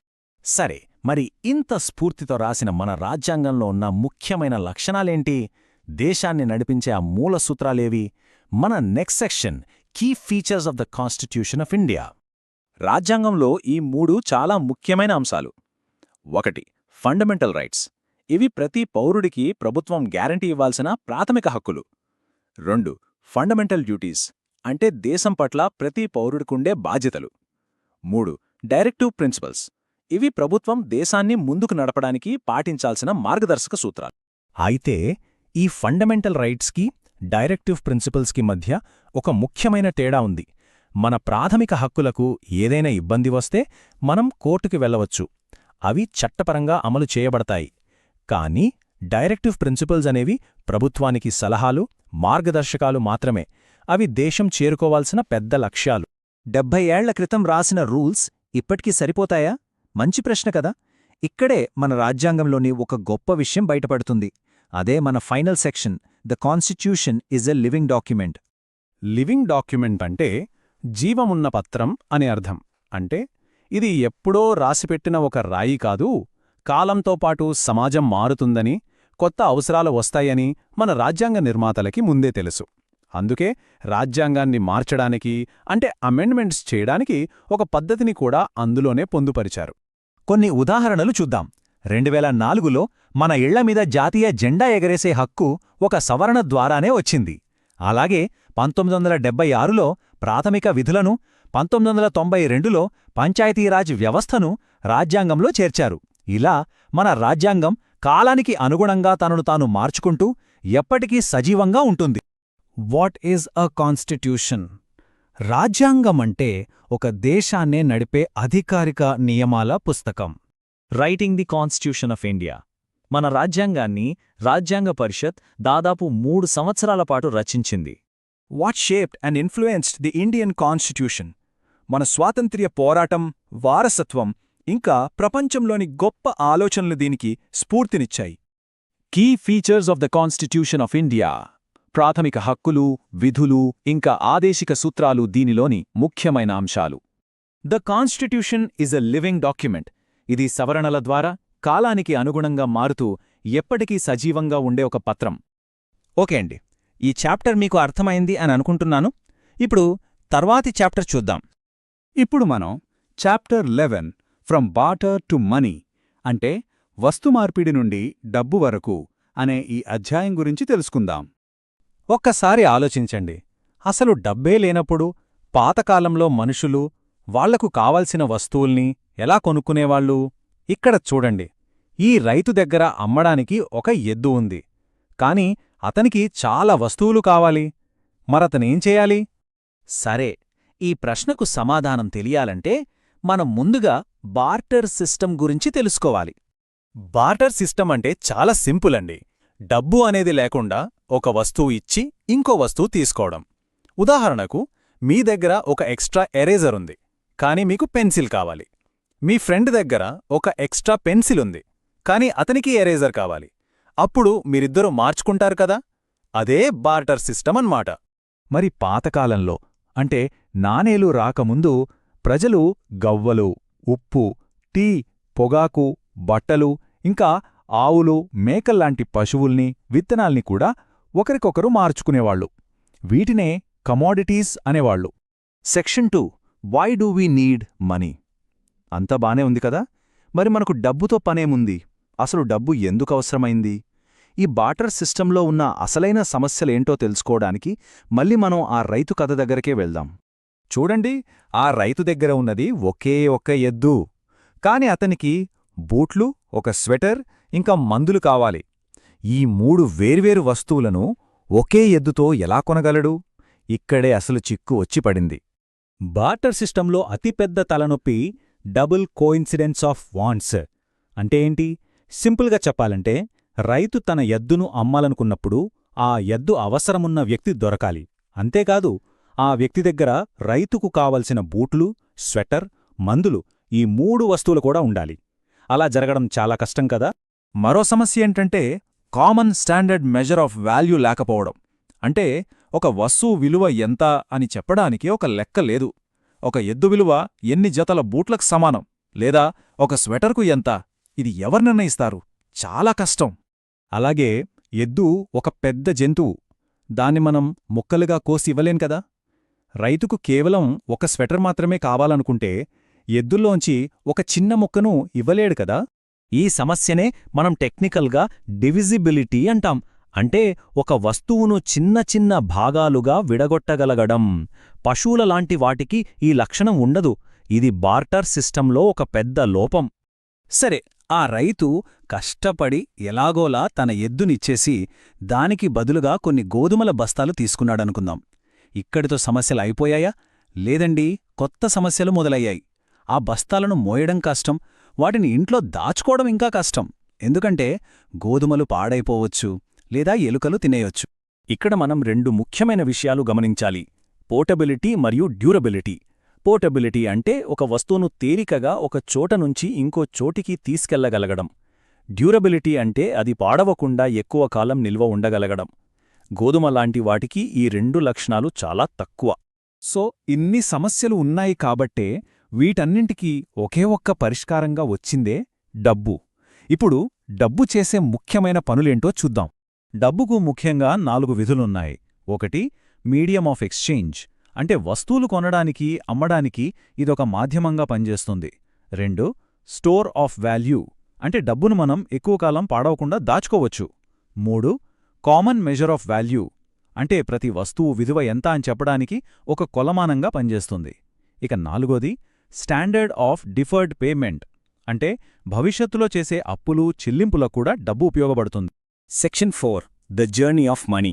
ఓకే, డబ్బు ఎంత ముఖ్యమో అర్థమైంది. మరి ఈ డబ్బు ప్రయాణం ఎలా సాగింది? ఎక్కడ మొదలైంది? ఇప్పుడు చూద్దాం. డబ్బు అంటే మనకు తెలిసిన నోట్లు, నాణేలే కాదు. ప్రపంచంలో చాలా వింతైన వస్తువుల్ని డబ్బుగా వాడేవాళ్లు. ఉదాహరణకి మైక్రోనేషియాలో పెద్ద పెద్ద రాతి చక్రాలను డబ్బుగా వాడేవాళ్లు. అలాగే సోలమన్ దీవులలో అయితే పక్షి ఈకలతో చేసిన ప్రత్యేకమైన కాయిల్స్ను కరెన్సీగా ఉపయోగించేవారు. ఇంకో ఉదాహరణ చూస్తే మధ్య అమెరికాలోని అజ్టెక్లు గొడ్డలి ఆకారంలో ఉన్న ఒక రాగి పనిముట్టును కరెన్సీగా వాడేవాళ్లు. దీన్ని బట్టి మనకు ఏమర్థమవుతోంది? డబ్బు అనేది ఒక వస్తువు కాదు, అదొక ఆలోచన, అందరూ నమ్మిన ఒక సాధనం అన్నమాట. ఈ మార్పిడి వ్యవస్థ ఎలా అభివృద్ధి చెందిందో ఈ టైంలైన్ చూస్తే మనకొక క్లారిటీ వస్తుంది. క్రీస్తుపూర్వం 6000 ఏళ్ల క్రితం బార్టర్ సిస్టంతో మొదలై క్రీస్తుపూర్వం 1000 సంవత్సరాల నాటికి కమోడిటీ మనీ వచ్చింది. తర్వాత 1861లో కాగితపు డబ్బును అధికారికంగా వాడటం మొదలుపెట్టారు. అలా అభివృద్ధి చెందుతూ 2016లో మన దేశంలో జరిగిన డీమానిటైజేషన్ వరకు ఈ ప్రయాణం సాగింది. అయితే బార్టర్ సిస్టం పూర్తిగా మాయమైపోయిందా అంటే లేదనే చెప్పాలి. మన దేశంలో అస్సాంలో జరిగే జున్బీల్ మేళలో ఇప్పటికీ కొండజాతి ప్రజలు వస్తుమార్పిడి చేసుకుంటారు. ఇది వాళ్ళ సంస్కృతిలో ఒక భాగం. నిజానికి మన రోజువారీ జీవితంలో కూడా బార్టరింగ్ ఉంది. ఉదాహరణకు బుక్స్ ఎక్స్చేంజ్ చేసుకోవడం, లేదా పాత బట్లిచ్చి కొత్త సామాన్లు తీసుకోవడం, ఇవన్నీ కూడా ఒక రకమైన బార్టరింగే కదా. సరే, ఇప్పటివరకు మనం నేర్చుకున్న ముఖ్యమైన విషయాల్ని ఒక్కసారి క్విక్గా చూసేద్దాం. ఇంట్రడ్యూసింగ్ ద బార్టర్ సిస్టమ్ అంటే డబ్బు లేకుండా వస్తువులకు బదులుగా వస్తువులను మార్చుకునే పద్ధతి. Why do we need money? Double coincidence of wants, divisibility లాంటి సమస్యల వల్ల డబ్బు అవసరమైంది.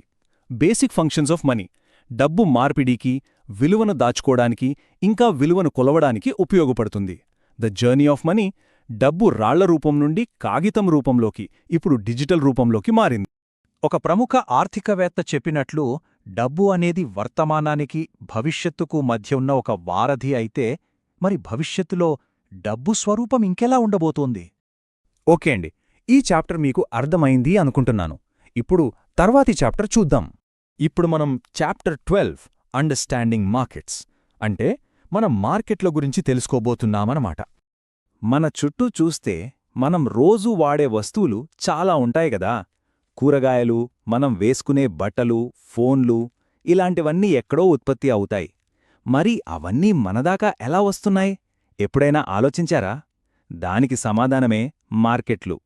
So the first topic, what is a market?